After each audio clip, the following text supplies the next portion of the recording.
دیوتا کے ہر شہر اور علاقوں میں ایک خوبصورت اور حسین شہزادی کے چرچے عام تھے۔ لوگ ہر بات میں اس کی حسن کی مثال دیا کرتے اور ہر شخص کی یہ خواہش تھی کہ موت سے قبل ایک مرتبہ اس حسینہ کی ایک جھلک دیکھنے کو مل جائے۔ نہ صرف عوام بلکہ بادشاہ اور امراء بھی اس عورت کے دیدار کی خواہش رکھتے تھے۔ یہ مشہور حسینہ ایزا نامی ملک کی شہزادی ایزابل تھی۔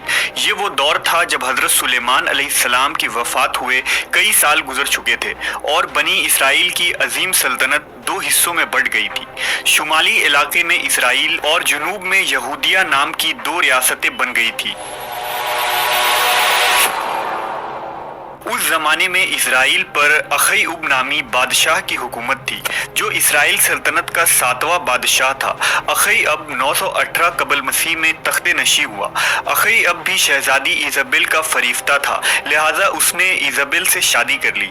ایزابل ایک خوبصورت اور مغرور عورت ہونے کے ساتھ مشرک بھی تھی۔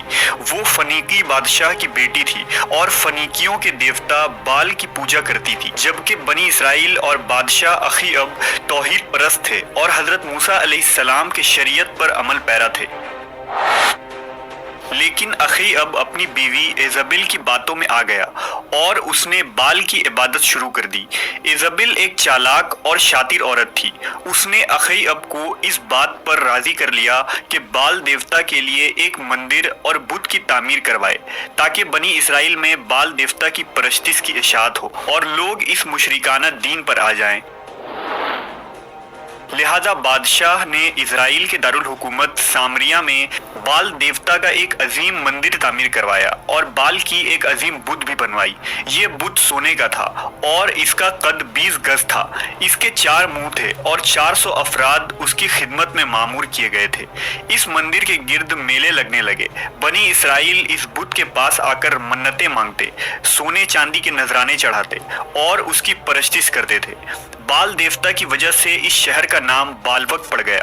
لیکن اب بھی بنی اسرائیل میں کچھ لوگ ایسے تھے جو موسیٰ علیہ السلام کے دین پر قائم تھے اور اس باطل دیوتا کی پرستش کو ناپسند کرتے تھے۔ وہ اللہ سے دعا کیا کرتے کہ بنی اسرائیل راہ ہدایت پر آ جائے۔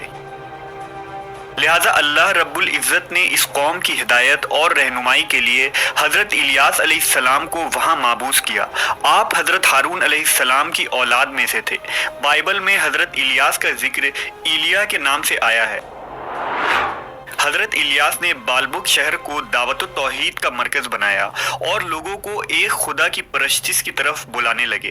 آپ بنی اسرائیل سے کہا کرتے تھے کہ تم لوگ واحد اور یکتا اللہ کو چھوڑ کر بال کو پکارتے ہو، حالانکہ یہ نہ تمہاری حاجت روائی کر سکتا ہے اور نہ ہی تمہیں کوئی فائدہ دے سکتا ہے۔ اس اللہ کی طرف لوٹ آؤ جو نہ صرف تمہارے اور تمہارے باپ داداؤں کا رب ہے بلکہ آسمانوں اور زمین اور ان کے درمیان جو کچھ بھی ہے ان کا خالق و مالک ہے۔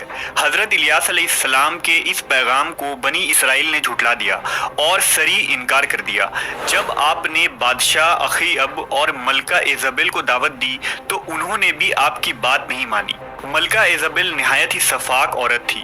اس نے محسوس کیا کہ حضرت الیاس علیہ السلام اس کے اور اس کی حکومت کے لیے خطرہ ثابت ہو سکتے ہیں، لہذا بادشاہ کے ساتھ اس نے منصوبہ بنایا کہ حضرت الیاس کو شہید کر دیا جائے۔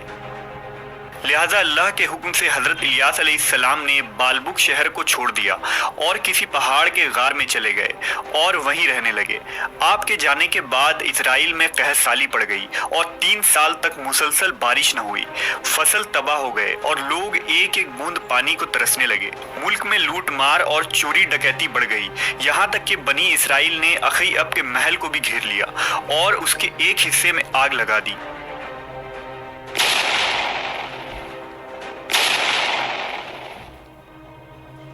آخر کار اخئی اب نے حکم دیا کہ حضرت الیاس علیہ السلام کو تلاش کیا جائے۔ سپاہیوں نے آپ کو کھوجا اور بادشاہ کے درخواست پر آپ دوبارہ بالبک تشریف لائے۔